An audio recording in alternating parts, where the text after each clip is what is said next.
So I just finished the second episode of 24 Legacy, and unfortunately, it is not good.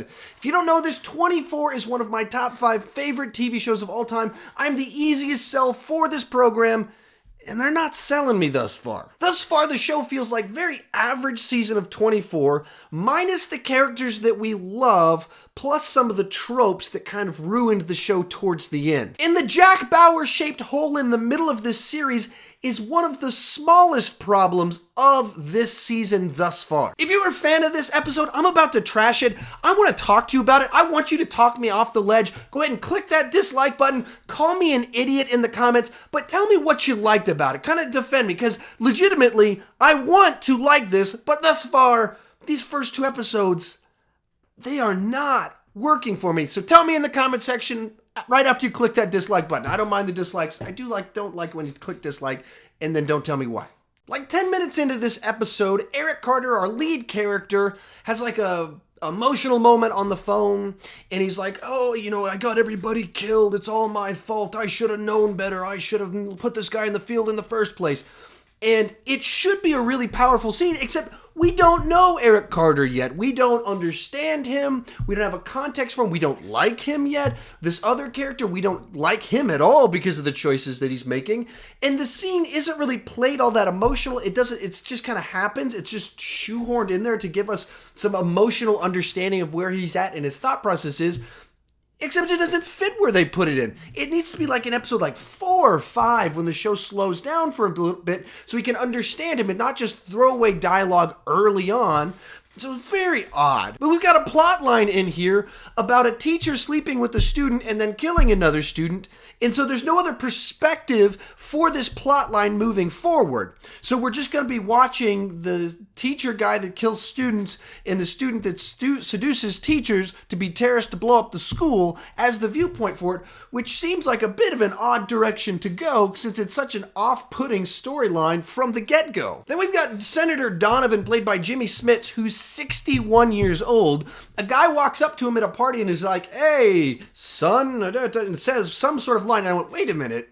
Jimmy Smits is 61. There's no way that this other actor's 10 years older than him. Went on Wikipedia. He's not. The guy playing his dad. And I thought in his, that can't actually be his dad. His dad has to be in his 80s.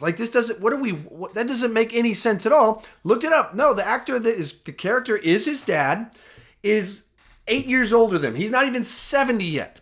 The character playing his mom is 67, Veronica Carter.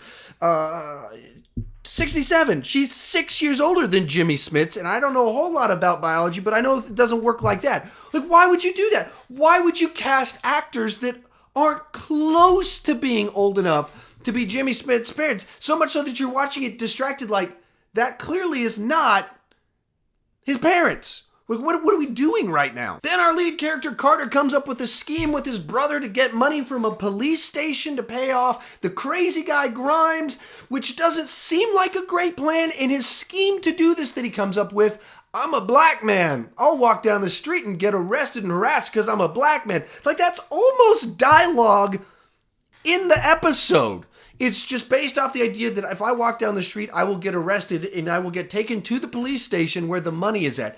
And that's how the episode unfolds. He literally walks down the street, looks over his shoulder a little bit, so police officers start harassing him and drop your backpack. They start roughing him up and twisting his arm and stuff like that, as if we're all on board with all police officers are racists that attack guys just because they're black.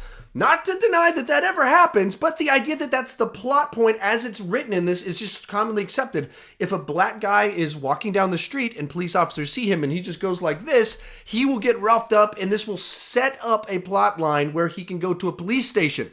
The entire plot point is based off the fact that all cops are racist against black people. That should be offensive to everyone. It's taking a serious issue in our society and making a joke about it. If you're a police officer, it's just offensive.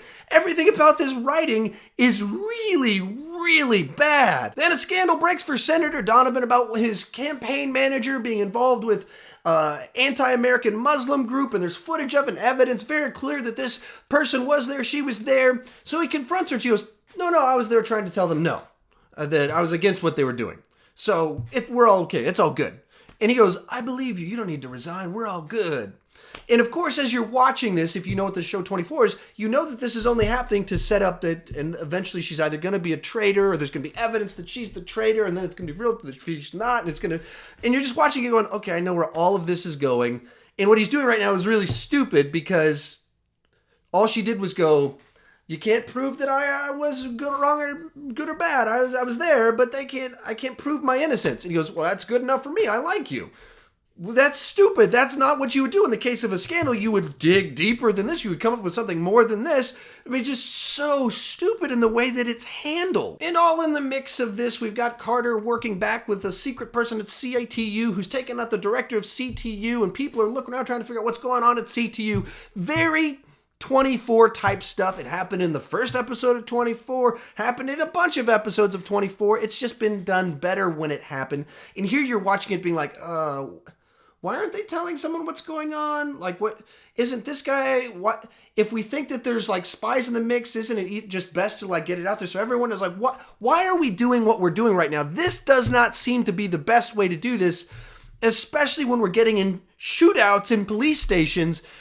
Just kind of like, let's let it all out, tell everybody what's going on. Let's try and resolve this in a reasonable manner. Anyway, why do I say all this? Why do I say all this and rant about every single point? Because 24 is one of my top 5 favorite shows of all time. There have been great seasons and there have been pretty terrible seasons. And they've had several years to revamp it, to bring new characters in and rethink through things, bring new writers in. And what they give us feels like a collection of some of the worst elements of 24, minus the people that we love. And so you're seeing like, oh, okay, already like this weird melodramatic, a teacher kills a student on the floor of a classroom while another student watches. Like, that feels like the bad writing they were getting into 4, 5, 6 seasons into it. And even then, it wasn't where they started. It was like when a season got like ran into a corner, then they would do something like that. All the stupid stuff that normally would happen in episode 13 of season 6 or something like that is happening in episode 2. We're talking about they had 3, 4 years between the last season to this one to come up with new, fresh ideas, and they've come up with bad ideas for the starting point. Trying to sell it to me, your target demographic, the guy that I own every season of 24 on DVD, like I've watched all of them repeatedly to the point that my wife does not let me watch it anymore. That's how much I watch it, and she's not in the wrong. She's like helping me out for like a sickness of an addiction to 24. And I'm watching this season going, I might not finish. This is pretty bad. This is rough. Like, this is not good writing, not well thought out. We've got our lead character is like crying about stuff before we like him yet. It took until like season 6 of 24 before they started doing Jack Bauer. And even then it was like, I don't like him whining about his dad. Let's not do this anymore. So all in all, man, I really hope next week picks up, because this was bad. I mean, piece by piece, I was just thinking to myself, this is not good. This is not a good direction. Very disappointed. But that's just one man's opinion. Was there something in here that you liked? Because I'm guessing a lot of people are not going to like these first 2 episodes. They are not very strong. Are you the exception? Can you tell me why I'm wrong? Try and convince me. I don't want to just be the Mr. Negative guy. Tell me what you think in the comment section. Talk me off the ledge. Convince me to watch it. I want to be convinced. With all that said, if you're new to my channel, please consider clicking that subscribe button. During the work week, I normally do a movie news roundup during the week, talking about the daily movie news, movie trailers, stuff like that. I also do 3 or 4 movie reviews, and then on Sundays, I have a live show where I take questions, interact with people, because I don't want to just talk about movies. I want to talk about movies with you, and thank you for watching.